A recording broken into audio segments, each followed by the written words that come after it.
कि तुलसी तो भी मरण है, आवे कोने काज। लेकिन एक ऐसी संपत्ति है जो आपके साथ अभी भी रहेंगे और शरीर छोड़ने के बाद भी आपके साथ जाएंगे। इसी के संबंध में कबीर साहब कहते हैं कबीर वह धन संचये जो आगे को होए, आशीष चढ़ाए गांठरी जात न देखा कोई। कहते वह धन का संचय कीजिए, वह धन इकट्ठा कीजिए जो आप अपने सिर पर लेकर के जाएंगे लेकिन कोई देखेगा नहीं। तो वह धन, अर्थ, धर्म, काम और मोक्ष ये शरीर रहते मिलता है। किसको मिलता है? तो जो सुनते हैं आनंदित मन से। सुनना भी दो तरह से होता है। एक होता है अच्छा सुन देते हैं, बाबा कह रहे हैं इसलिए सुन देना है, और एक होता है कि नहीं सुनना है।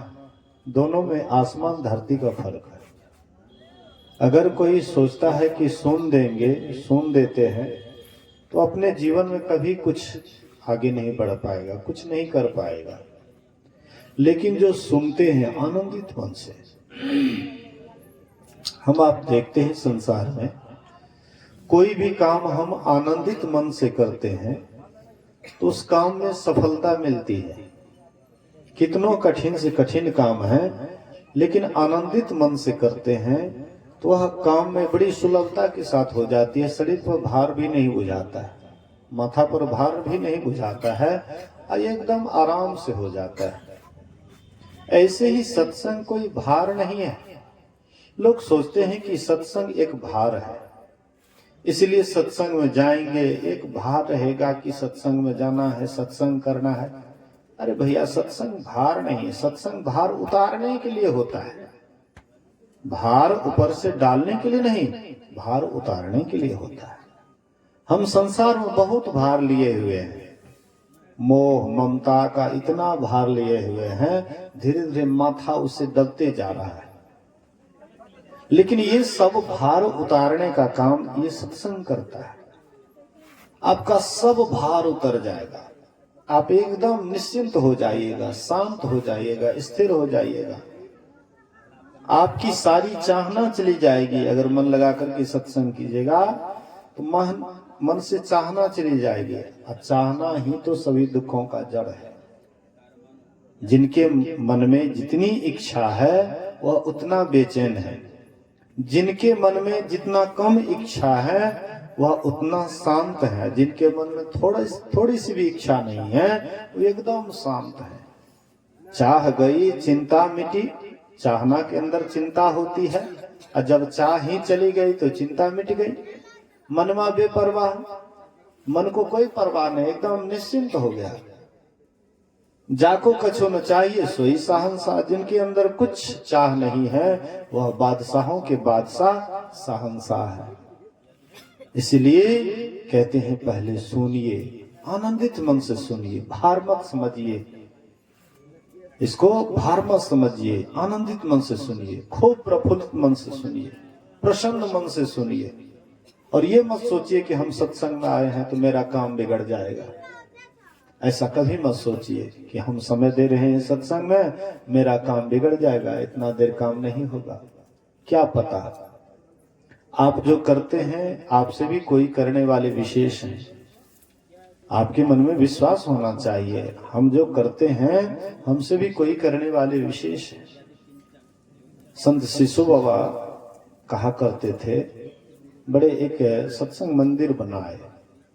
तो लोग कहते थे बाबा आपने ये सत्संग मंदिर बनाया। बोले कि नहीं, हम नहीं बनाए, ये अज्ञात की कृपा से होती है, हम नहीं किए। अज्ञात मतलब अनजान, मैं जानता नहीं हूं लेकिन अचानक सब काम हो रहा है।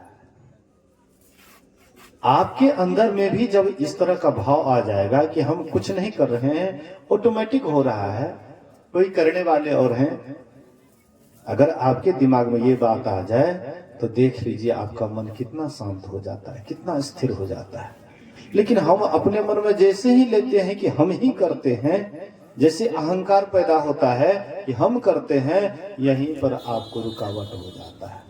तब आपको ना तो सत्संग चैन से कर पाइएगा, न ध्यान आप चैन से कर पाइएगा। जीवन और बेचैन आपका होते जाएगा, दिनों दिन बेचैन होते जाएगा। जिसके पास जितना अनुभव ज्ञान है उतना ही उनको शांत रहना चाहिए। बुढ़ापा आने के बाद और शांत होना चाहिए। क्यों? क्योंकि उसको जीवन का बहुत अनुभव है। तो अनुभव है, अगर वह बेचैन हो रहा है, इसका मतलब है कि जीवन को ढंग से नहीं जिए। जीने के ढंग से अगर वे जीते तो बुढ़ापा और सुखमय होना चाहिए, और शांत होना चाहिए, स्थिर होना चाहिए। हम लोग भी बूढ़े होते हैं, गुरु महाराज भी वृद्ध हुए हैं, हम लोग वृद्ध होते हैं ना। अभी है ना बगल में कुछ बिहारी बाबा, वे भी वृद्ध महात्मा हैं। गुरु महाराज भी वृद्ध हुए थे, लेकिन गुरु महाराज जी हर हमेशा समाधि में रहते थे। आदत पड़ गया था, ध्यान करते करते आदत पड़ गया था, खाते खाते भी समाधि में चले जाते थे। मतलब बराबर अंतर्मुखी रहते थे, बहिर्मुखी अच्छा नहीं लगता, अंतर्मुखी। हम आप इंद्रियों के द्वारा जो सुख ढूंढते हैं, उस सुख में 10 टकिया के बराबर सुख है। अब भीतर जो चलते हैं, जब नमरी मिलेगा तो 10 टकिया का ख्याल हटेगा नहीं। तो गुरु महाराज जी को 1000 टकिया क्या, लाख करोड़ मिल गया था, तो ये 10 टकिया सुख के तरफ गुरु महाराज जी क्यों अपने ख्याल को करते। हम आपके भीतर में भी है, जैसे गुरु महाराज जी उस सुख के समुद्र में गए हुए थे, हम आपके भीतर में भी वही सुख है, परमात्म सुख। निकट विराजे जाग जाग मन मेरो, परमात्म गुरु निकट विराजे। परमात्मा रूपी गुरु सबके अंदर में विराज रहा है, लेकिन हम उधर जेबे नहीं करते, हम बाहर बाहर ढूंढते हैं। तो बाहर ढूंढेंगे तो आज तक किसी को नहीं मिला है। हाँ, लेकिन लगता है कि बाहर में मिलेगा, बेटा से, बेटी से, धन से, दौलत से लगता है कि मिलेगा। लेकिन हम आपके ही जैसे हमारे पूर्वज थे, वो भी यही सोचते थे कि मिलेगा, लेकिन मिला नहीं। अंत में खाली ही चले गए। हम आप भी खाली जाएंगे अगर अंतर साधना की ओर नहीं जाएंगे। इसलिए हाँ, सत्संग कीजिए, लेकिन भार समझ करके नहीं कीजिए। सुनी समझहि जन्मुदित मन, मज्जहि अति अनुराग, अल्लाह ही 4 फल अछत तनु। शरीर के रहते हुए 4 फलों की प्राप्ति हो जाएगी, अर्थ, धर्म, काम और मोक्ष। सुनी आचरज करई जन कोई, सत्संगति महिमा नहीं कोई। कहते यह सुन करके कोई आश्चर्य ना करें, क्योंकि सत्संग की महिमा छिपी हुई नहीं है। वाल्मीकि नारद घट जोनी, निज निज मुखनी कही निज होनी। हैं, वाल्मीकि बड़े हत्यारे थे, बड़े डाकू थे, लेकिन सत्संग के प्रभाव से वाल्मीकि कैसे हो गए? उल्टा नाम है जपत जग जाना, वाल्मीकि भय ब्रह्म समाना। उल्टा नाम जाप व भजन करके वाल्मीकि ब्रह्म के समान हो गए। कितने बड़े हत्यारे थे। सुनते हैं, सुनने में आया है कि वे कितने जनेऊधारी को मारे थे। 7 गाड़ी जनेऊ हुआ, 7 गाड़ी जनेऊ। और सोचिए कितने आदमी को मारे। ऐसा हत्यारा शायद पहले भी नहीं हुआ था, और बोले कि भविष्य में भी शायद नहीं होगा। इतने बड़े हत्यारे। लेकिन नारद बाबा का संग हुआ, और देख लीजिए कैसा रंग चढ़ा। सब कुछ उधर से घूम गए, उधर छोड़ छाड़ दिए और साधना में लग गए। अंतर के तरफ, भीतर के तरफ चले गए और अपने आप को जान गए, ब्रह्म के समान हो गए। सत्संग की महिमा छिपी हुई नहीं है। वाल्मीकि नारद मुनि दासी पुत्र थे। नारद मुनि दासी पुत्र थे, लेकिन सत्संग के प्रभाव से वे नारद मुनि देव ऋषि हो गए। सोचिए ये कहां से उनको आया, इतने बड़े महान कैसे हुए? यही सत्संग के प्रभाव से। इसीलिए हाँ, अंगुलीमाल का नाम सुने हैं ना। अंगुलीमाल भी बड़े हत्यारे थे। उनको ऐसा कोई गुरु मिला था और बोले थे हाँ कि तुम इतने आदमी को मारोगे तो तुमको ये चीज बताएंगे। तो वे क्या किए थे, एक एक आदमी को मारने लगे। मारते मारते लगभग 1000 पूरा में एक को कम था। और भगवान बुद्ध जब सुने, सभी प्रजागण डर से उस रास्ते जाना ही छोड़ दिए थे।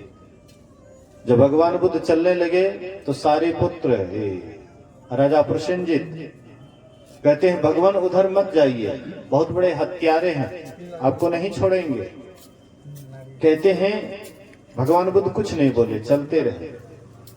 जब अंगुलीमाल के पास पहुंचे कहते ठहरो। भगवान बुद्ध कहते मैं तो ठहर गया, तुम कब ठहरोगे?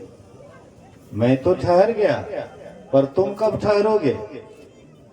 अंगुलीमाल के आवाज को सुन करके लोगों का लैट्रिन पेशाब हो जाता था कपड़े में।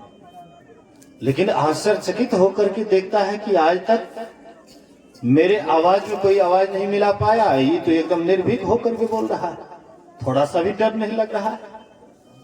कहते तुम नहीं जानते हो हम कौन है? बोले कि हम जानते हैं। हाँ ठहरो। कहते मैं तो ठहर गया, तुम कब ठहरोगे? हम तो ठहर गए, तुम कब ठहरेगा? कहते क्या बात करते हैं? कहते इतने आदमी को जो तुम मारते हो, हैं? इतना आदमी को मारते हो, इतना बड़ा जघन्य अपराध करते हो, हैं? क्या तुम इसको जिला सकते हो? मारते हो, जिला सकोगे? कहते ये तो नहीं हो सकता है। तो एक डार तोड़ करके लाओ। डार तोड़ करके लाए। कहते उसको जोड़ दो। बोले कि ये कब संभव है? जो टूट गया वो कैसे जुटेगा? बोले कि इतने आदमी को मारा, तुम जिला सकते हो? बोले कि नहीं। बोले कि ऐसा काम मत करो, ऐसा जघन्य अपराध मत करो। तुम सबके लिए ये करते हो, लेकिन बाद में तुम्ही को इसका भुतभोगी बनना पड़ेगा। उसको बड़ा जबरदस्त ठोकर लगा, भगवान बुद्ध का ठोकर लगा। और वे क्या करते, भिक्षु बन जाते। और भगवान बुद्ध आगे आगे, पीछे अंगुलीमाल, उधर से राजा प्रसेनजित पूरा सेना साज करके आ रहे थे कि आज अंगुलीमाल को नहीं छोड़ेंगे। तो जैसे भगवान बुद्ध है को देखते हैं, कहते हैं आज नहीं छोड़ेंगे। बोले कि रुको, अगर वह साधु हो गया होगा तब क्या करोगे? बोले कि उसको प्रणाम करेंगे। देखिए तुरंत साधु बनने पर, वही डाकू था, मारने के लिए जा रहे थे, और डाकू साधु बन जाता है। कहते हैं साधु बन गया तब क्या करोगे? बोले कि हम प्रणाम करेंगे। तो पीछे में थे, हाथ पकड़ करके आगे किए। बोले कि यही है अंगुलीमाल डाकू। राजा प्रसेनजित अवाक रह गए, इतने बड़े हत्यारे। और ये तुरंत ये परिवर्तन तुरंत बदल गए। जाकर के राजा प्रसेनजित प्रणाम किए अंगुलीमाल डाकू को। इसलिए हाँ, मज्जन फल देखिए तत्काला, मज्जन फल देखिए तत्काला। अकाक हो ही पिक बकौ मराला। कौवा कोयल हो जाता है, अब बगुला हंस हो जाता है। ये कभी संभव है? कौवा कोयल कैसे हो जाएगा, अब बगुला हंस कैसे हो जाएगा? कौवा और कोयल दोनों रंग के काले होते, लेकिन जब कोयल बोलता है तो कोयल की बोली को सब आदमी पसंद करते हैं। जैसे कोयल बोलता है, हाँ, बहुतों को बड़ा प्रिय लगता है। अब बच्चे तो अक्सर भगवान के रूप होते हैं। जैसे कोयल बोलता है तो बच्चे भी उसके बोली में बोली मिला करके वो भी कुहकने लग जाते हैं। बच्चा को बड़ा अच्छा लगता है कोयल की बोली, और सबको अच्छा लगता है, बच्चा हो सयाना हो सबको अच्छा लगता है। जब बसंत ऋतु आती है तब एकदम बराबर सुनिएगा कोयल की बोली। तो कोयल के आवाज को सब आदमी पसंद करते हैं, लेकिन कौवा की आवाज को नहीं पसंद करते हैं। कौवा जब बोलता है तो उसकी आवाज को कौन पसंद करता है? एक महात्मा चंदेश्वरी बाबा थे, आश्रम पर कुछ दिन रहे थे। जब कौवा बोलने लग जाता था तो लाठी लेकर के दौड़ते थे, ढेले फेंकते थे, कहते ही जतरा को अशुभ कर देता है। कहीं जाते हैं कौवा बोल जाता है, जतरा शुरू हो जाता है। सोचिए थोड़ा सा, दोनों काला है लेकिन बोली में कितना अंतर है। कोयल भी तो काला ही है लेकिन बोली मीठा है, इसलिए उनकी आवाज को सुनते हैं लोग, बहुत प्रेम से सुनते हैं, बहुत अच्छा लगता है। लेकिन कौवा कर्कशा बोलता है। एक बार कौवा जा रहा था उड़ते हुए, तो कोयल कहते हैं, चाचा जी देखते सुबह सुबह कहाँ जा रहे हैं? बोले कि मैं जा रहा हूँ, यह इलाका छोड़ करके दूसरे इलाका जा रहा हूँ। बोले कि क्यों? ये इलाका में आपको क्या हुआ? बोले कि यहाँ के लोगों को हम नहीं सुहाते हैं, इसलिए दूसरे इलाका चले जाएंगे न तो वहाँ के लोग हमको मानेंगे। यहाँ के लोग ढेला फेंकते हैं, लाठी फेंकते हैं, गुलेती फेंकते हैं, किसी को अच्छा नहीं लगता हूँ, इसलिए यह इलाका ही छोड़ देता हूँ, दूसरे इलाके जा रहा हूँ। कोयल कहते, चाचा जी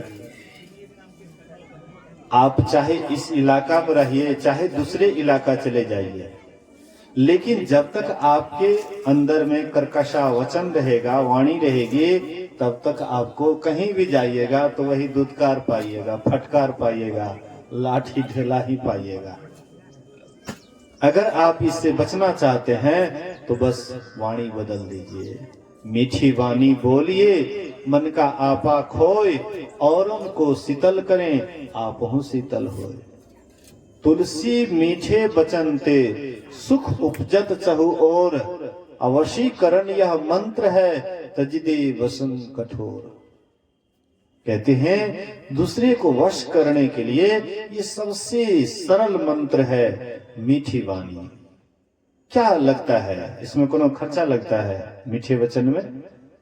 कर्कशा वाणी बोलते हैं तो आपस में फूट हो जाता है, झगड़ा हो जाता है, लड़ाई हो जाती है।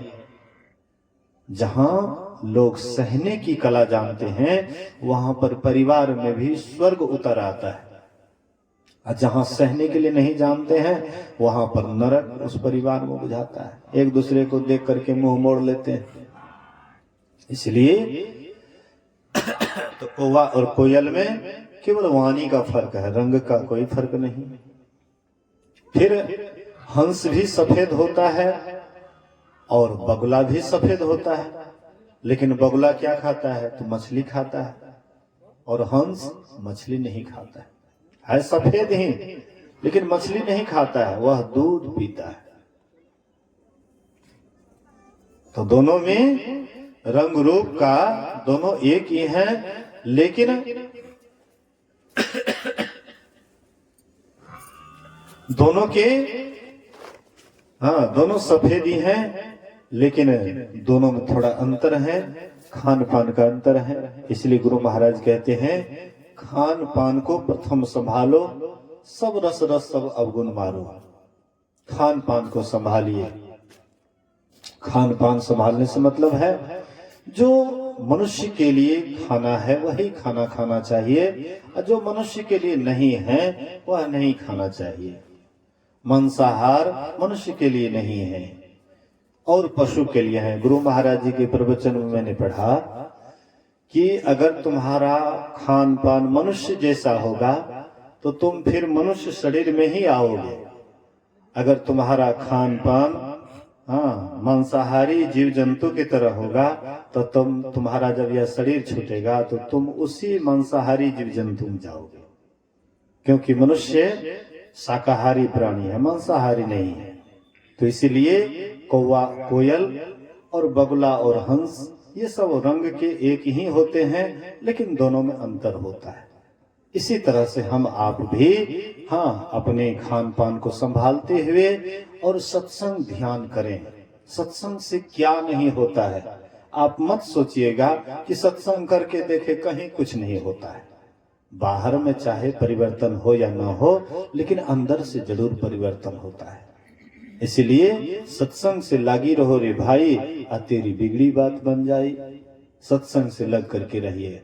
अगल बगल में अगर सत्संग हो तो आना चाहिए। गुरु महाराज कहते थे कि जिनके अगल बगल में सत्संग होता है और वह सत्संग में नहीं जाता है, इसका मतलब है भाग्य तो उनका खुला, लेकिन फिर भी वह भाग्य का लाभ नहीं ले सका। इसलिए फुटल मनुष्यवा के भाग और गुरु गम नाही लहे। अगल बगल में सत्संग होता नहीं जाते हैं तो भाग्य फूटा हुआ है।